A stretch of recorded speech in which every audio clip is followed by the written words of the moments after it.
छह दफा दाबी राजस्व क्षेत्र अधिकारी संघ बरगड़ शाखा तरफ कार्यबंद आंदोलन तहसिल कार्यालय सम्मुखें धारणा दी क्याडर पुनर्गठन राजस्व सुपरभाइजर नाम परिवर्तन कर अतिरिक्त तहसिलदार आरआई एआरआई और आरएस मानकर वेतन समर्थित स्केल धार्य ओएसएस 25% पदवी अभिज्ञता आधार में संरक्षित रखा आदि दाबी अंतर्भुक्त रही आंदोलन में बरगड़ जिला शाखार पवित्र भुए अनिता प्रधान अंबिका प्रधान जयश्री गुजूर प्रतिश्रुति मिश्र सजीव कुमार मिश्र आशीष पट्टनायक रोशन नारायण मिश्र सुनील पुजारी चैतन्य बनिहा गायत्री प्रधान समेत बहु सदस्य सामिल होते। रोशन कुमार मिश्र राजस्व निरीक्षक बरगड़ तहसिल गतकाली राज्य शाखार डाकरा क्रमे ओडिशा राजस्व क्षेत्र कर्मचारी संघ 6 दफा दाबी नहीं पेन डाउन रे बसछि। आमर 6 गोटी दाबी रही सरकार पाखरे Odisha district revenue service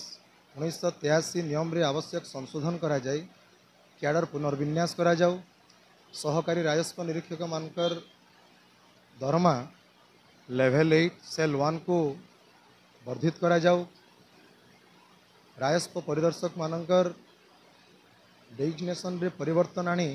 additional तहसीलदार भावे तांको रीडेजिग्नेटेड करा जाऊ प्रत्येक तहसील कार्यालय रे 3:1 अनुपात रे राजस्व परिदर्शक मानकर नियुक्ति करा जाऊ ओएस पदवी पाई 25% पोस्ट अभिज्ञता भित्ति रे राजस्व परिदर्शक मानकर पाई संरक्षण करा जाऊ ओआरएस प्रमोशन समय रे जो सीसीआर मानदंड रखा ताको विलोप करा जाऊ एवं अमला और क्षेत्र कर्मचारी मानकर मध्य रे जो 40-60 अनुपात प्रमोशन रेशियो रही तार पुनर्समीक्षा करा जाऊ प्रत्येक राजस्व कार्यालय रे ग्रुप डी पोस्ट को आउटसोर्सिंग माध्यम रे फिलअप करा जाऊ जो एग्रीकल्चर रिलेटेड एक्टिविटीज रे आम डिपार्टमेंट को इन्वॉल्व करा जाउची आमर आरआई मान को इन्वॉल्व करा जाउची ता संपूर्ण रूपे एग्रीकल्चर डिपार्टमेंट को स्थानांतर करा जाऊ एमती किछि गोटी मूलभित्ति दाबी को नहीं राज्य शाखा निर्देश क्रमे आज बरगड़ जिले में भी बरगड़ तहसील सम्मुखें आमर समस्त राजस्व निरीक्षक सहकारी राजस्व निरीक्षक राजस्व परिदर्शक